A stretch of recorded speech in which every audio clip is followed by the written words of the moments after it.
All right, it's antiquated ideas here. It took me a couple of tries to figure this one out because I don't know, OBS was being weird, so I have no clue what happened there.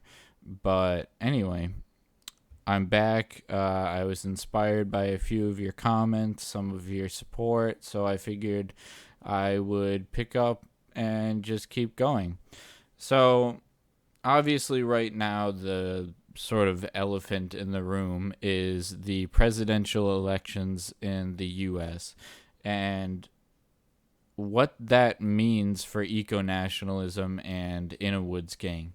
And so, if you haven't gotten the clarification already, maybe I haven't mentioned it on my YouTube or in my podcasts, which, by the way, if you look up antiquated ideas on Spotify, you will find some of my podcasts, and I'm going to be uploading my videos as podcasts to Spotify in case you want to listen to them in the car. Maybe it uses less data. I don't really know how those things work, but it seems like it would use less data than a real video. So, anyway, what does the current election mean for eco nationalism? Well, the current election is, quite frankly, an absolute shit show. You have Joe Biden, who is senile, frail, old, decrepit, and half the time he doesn't even make sense.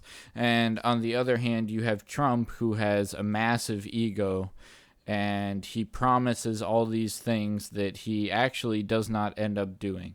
So for us, we are what I would consider a hardline constitutionalist party, where almost all of our inspiration, specifically pertaining to American law, American governance, all of that comes from the U.S. Constitution.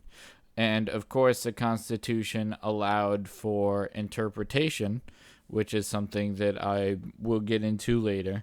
But I think that neither of these presidents are really willing to follow constitutional law. As an example, Trump, when he first ran in, what was that, 2016, he had talked about how he was very pro-gun, pro-NRA. He kept saying it over and over again. And there have actually been more, if not equal to, gun restrictions during the Trump era than the Obama era. So that goes to show how he will easily go back on his word, not to mention that as an eco-nationalist, we care about the environment, and Trump has rolled back some pretty major environmental laws. But on the opposite side, you have Biden, and really, I cannot fathom why somebody would want to vote for Biden. Biden, yes, he claims that he will fix the environment, but I do have to agree with Trump during their first debate that when he told Biden, over 26 odd years, whatever it was, what have you done to prevent climate change? It does bother me that Trump is a climate change denier, but these are just my own personal opinions. So to transition into how that's going to function with eco-nationalism, that's a lot of bad news that I just shoved down your throat right there. You're looking at America right now. You're looking at Philadelphia, how they're rioting over literally a justified police shooting. They will riot over anything these days. It's getting crazy. You can feel it in the air. There is a melting point or a boiling point, and we're about to boil over. That's very plain to see. And when I say that it's a feeling in the air, I mean that you can literally feel it. And a lot of people, I think, get caught up in this sort of revolutionary fervor, which can be used as a tool both for something and against something. And right now it's being used against America. I see a lot of anti American propaganda out there. But again, this is all good news for eco-nationalism, because eco-nationalism is based around the blue-collar worker, the average man. So our aim is to, yes, on one hand, politically, we want to have people up at the highest levels of government. We want engineers to be on our side and to do things in our favor. We want scientists to go ahead and study more into energy conservation and energy efficiency. But we're also applying to people who just want to live their life. They want to be a mechanic. They want to be a construction worker, which is what I do. They want to have a farm. I would like to have my own land. And a lot of these people, they don't really give a shit about politics. And for those of you who haven't seen it, maybe I'm restating myself. This is my third time doing the take because I didn't realize that OBS wasn't recording my mic. But anyway, for those of you who haven't heard, I posted it on Instagram, which, if you don't know, it's FL underscore Inna Woods, INNA Woods. And we're calling Inna Woods Gang our sort of, it's like Boy Scouts but with guns and politics. And so we want to team up with people. We really want to get our message out there, get people accustomed to the cycle of life and of nature, and how really nature has no equality. This idea that's going on currently that everyone needs to be equal is completely wrong. So I gave the example of a hawk and a mouse. A hawk is obviously going to be the superior animal in terms of hunting. It's able to swoop down, find the mouse, crush it with its talons, and then rip it apart with its teeth and its beak. And they're very watchful, and they can carry a lot. I think they can carry up to something crazy like 20 pounds, if I remember correctly. But to balance that, the mouse is small and it's sensitive. Its senses are tuned specifically so that it's cautious in open areas. It can hear these birds coming, and they are able to find a lot of small places to hide in. They are able to conceal themselves well, and that's sort of this harmony that we're looking for and looking how to teach people through eco-nationalism. Now, that was a bit of a tangent, I'll admit.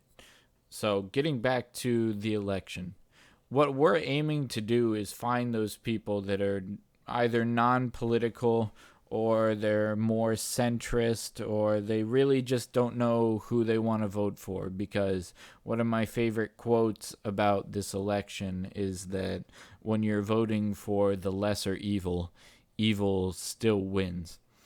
So I think eco-nationalism has the opportunity to hit a large amount of growth within a short amount of time, especially due to the absolute lunacy of the elections.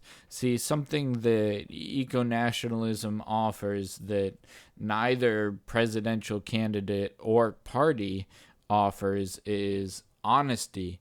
transparency. I mean, we're made up of hardworking individuals, and we are just dedicated to preserving our individual heritage, our individual race, upholding our rights, and making sure that the Constitution is the basis of our government, which is something that both the Democrat and the Republican Party have expressly shown very little interest in. So,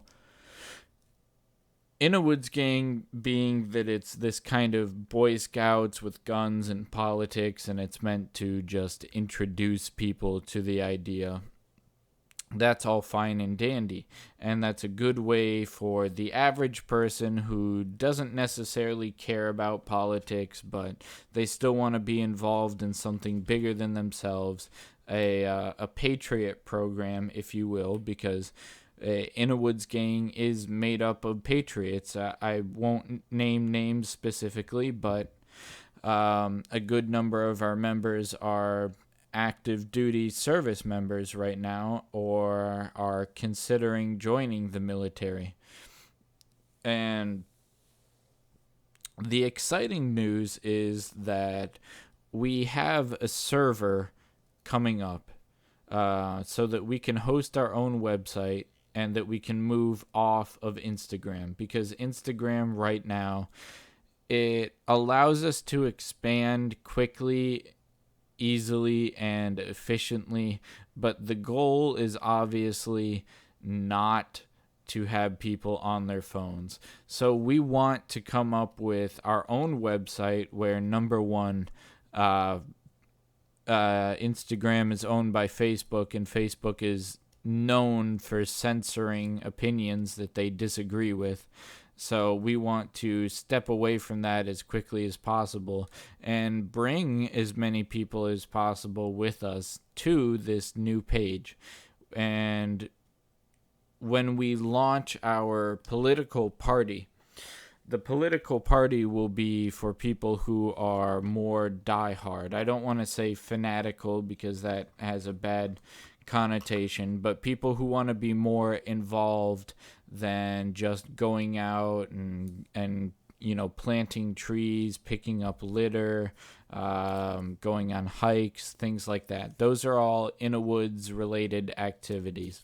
Teaching ourselves and each other about how, where our food comes, how to survive in nature, the things that you need to know, even simple construction things like learning how to patch a hole in drywall could be included in that, because that's a lot of things that my generation as a 20-something-year-old, they don't know how to do it.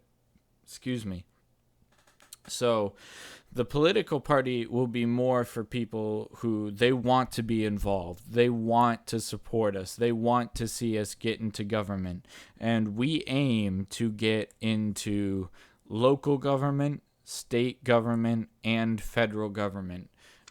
Obviously, we all know that we have to start with local government, starting as, I don't know, the treasurer for the Parks and Recreation Division, small things like that, or running for or being trained to be park rangers, all these sorts of things that we can have people fill these roles and expand the eco-nationalist ideology.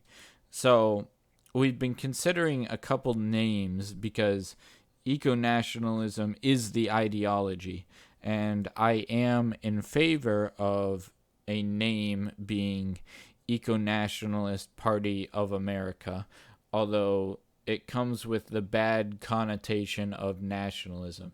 A good friend of mine had also come up with national environmentalism, which I like, but again, it has the sort of national socialism connotation, which a lot of people don't like.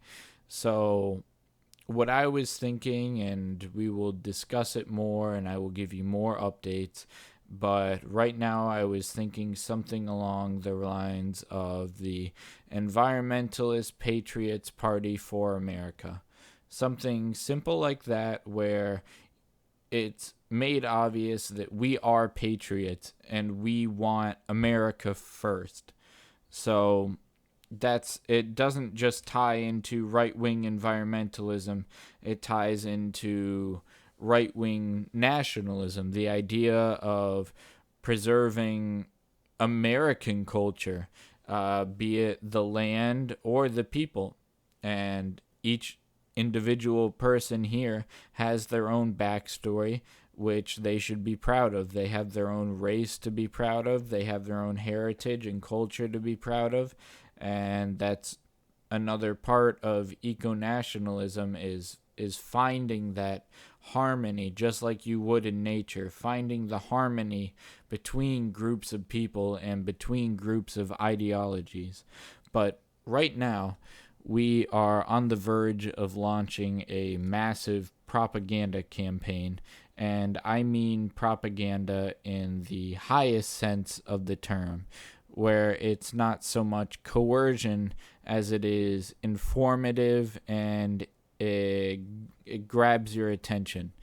We really want to split the Democratic Party because, as you can see right now, the Democratic Party is on the verge of collapsing itself. It's split between communists, socialists, anarchists, people that just want to be politically correct, people that are taking the moral and ethical high ground, and people who are just in it for money, like any politician.